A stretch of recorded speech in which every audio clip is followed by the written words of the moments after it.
अस्सलामु अलैकुम वरहमतुल्लाहि वबरकातुहू। आज जो तहफ़्फ़ुज़ औक़ाफ़ हमारी जो कॉन्फ्रेंस है,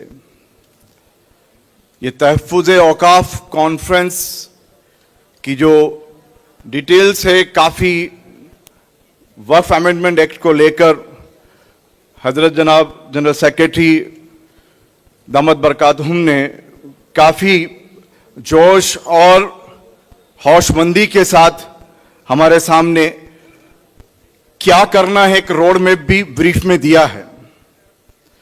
साथ ही साथ मैं, क्योंकि अदीब साहब ने एक बात कही, वहीं से मैं शुरू करता हूं कि जेल भरो आंदोलन को हम सीरियस लेना है और वो जेल भरो आंदोलन की शुरुआत करके हम लोग आपके सामने हैं, खासतौर पर एसडीपीआई,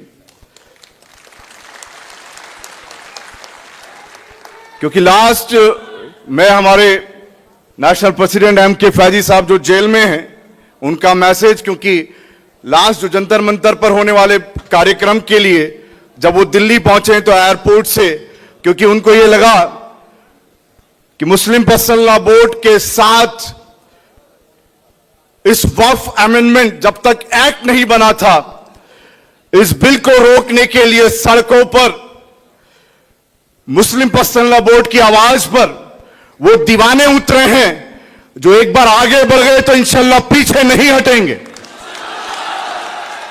और वही मैसेज आज भी उन्होंने भेजा है कि अश्योर कर दें पूरे इंडिया में तमाम social democratic party of India के कैडर्स और लीडर्स को कि जहां जहां भी all India Muslim personal law board ने हुक्म दिया है, वो अपनी जानों के साथ उनके हुक्म को पाबंदी से निभाएंगे इंशाअल्लाह। तो इसी के साथ कि जो आज हसास एक ऐसा इश्यू जो मामलात का नहीं, हमारे ईमान का मसला है, ये मामलात का नहीं, हमारे ईमान का मसला है। इस ईमान के इस सब्जेक्ट पर हम ये अहद करें, ये मिशन को जब तक पूरा नहीं हो जाता हम पीछे नहीं हटेंगे। ये एक बात के साथ मैं चंद बातें 3-4 पॉइंट्स में करना चाहूंगा। इसके पहले मैं दुआ गो भी हूं।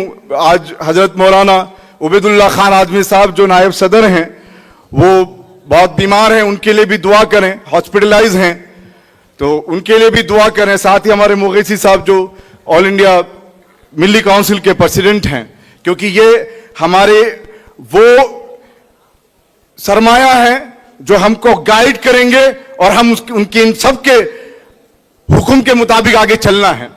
मेरे भाइयों और बहनों, मैं एक बात ये कहना चाहता हूं कि आप सुन रहे होंगे कल परसों के अंदर एक इंसिडेंट होता है गुना एमपी के अंदर, जहां पर फसाद फैलाने वाले, और मैं जो बात कर रहा हूं ये ध्यान रखिएगा, मैं हिंदू भाइयों को साथ लेकर बात कर रहा हूं, भारत के तमाम नागरिकों को जो यहां की धर्मनिरपेक्षता और गंगा जमनी तहजीब को मानने वाले हैं, उन सबको साथ लेकर बात कर रहा हूं।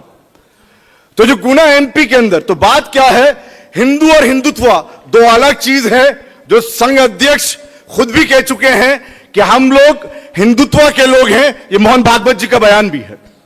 तो जो हिंदुत्व फसाद फैलाता है या जिस तरीके से उनके प्रोपेगेंडे होते हैं, उसी का एक मैं एग्जाम्पल देकर, गुना एमपी के अंदर फसाद किया और वहां के एसपी साहब जिन्होंने अपनी नौकरी को, जिन्होंने उस हक को, जो देशभक्त होता है, जो देश प्रेमी होता है, उस हक को अदा किया और ये उजागर किया कि ये फसाद फैलाने वाले बीजेपी के फला फला जिम्मेदार थे।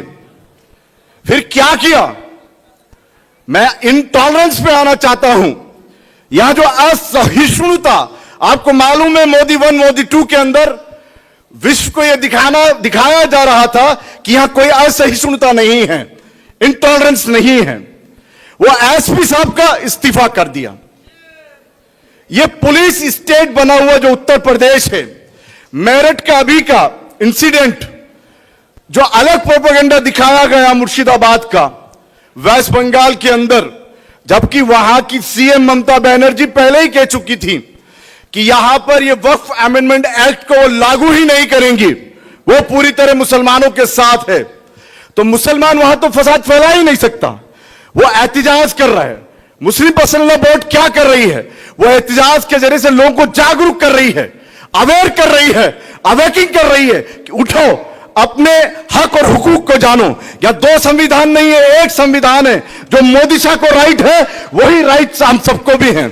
तो मैं मुख्तसर इस बात को, यहां पर जो मेरठ के अंदर प्रोटेस्ट किया, एहतिजाज किया, हिंदू सेना के वो राष्ट्रीय अध्यक्ष जिन्होंने प्रोटेस्ट किया, पुलिस वाले की टोपी को ऐसे फेंक दिया, उनके सिर से उस ताज को जो उनकी इज्जत है ऐसे फेंका है, पूरे मीडिया ने देखा होगा। यह है आज पुलिस की हालत उत्तर प्रदेश में। और साथ ही साथ ये तमाम चीजें पूरे इंडिया में दिखाने की कोशिश कर रहे हैं। लेकिन मैं यह कहना चाहता हूं कि यह मुद्दा मुसलमानों का नहीं है। मैं सिर्फ आप मुसलमान भाई बहनों से नहीं बल्कि पूरे भारत को एड्रेस करके बात कहना चाहता हूं कि क्या आपको मालूम है जो जल जीवन मिशन बनाया गया, जिसके बारे में यह कहा गया कि 80% जो हमारे लोग गांवों में रहते हैं उन तक पानी पहुंचेगा, 40% कटौती कर दी गई है उस जो उन्होंने अलर्ट किया था उससे 40% कटौती कर दी। हर 20 मिनट में एक बलात्कार होता है हमारी बहन, हमारी बच्चियों का, हर 20 मिनट में एक। अभी हमारे भाई ने बताया, ऐसी माइकल ने, हर दिन तो क्रिश्चियंस हमारे भाई यहां पर मरते हैं।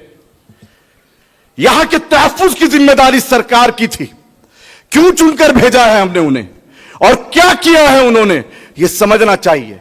इसलिए मैं तमाम भाइयों को यह कहना चाहता हूं, हमारे हिंदू भाइयों को खास तौर पर, कि जो हमारे मेन मुद्दे हैं, रोटी कपड़ा मकान स्वास्थ्य शिक्षा, उसमें फेलियर है यह सरकार, जीरो है, जीरो बटावा जीरो।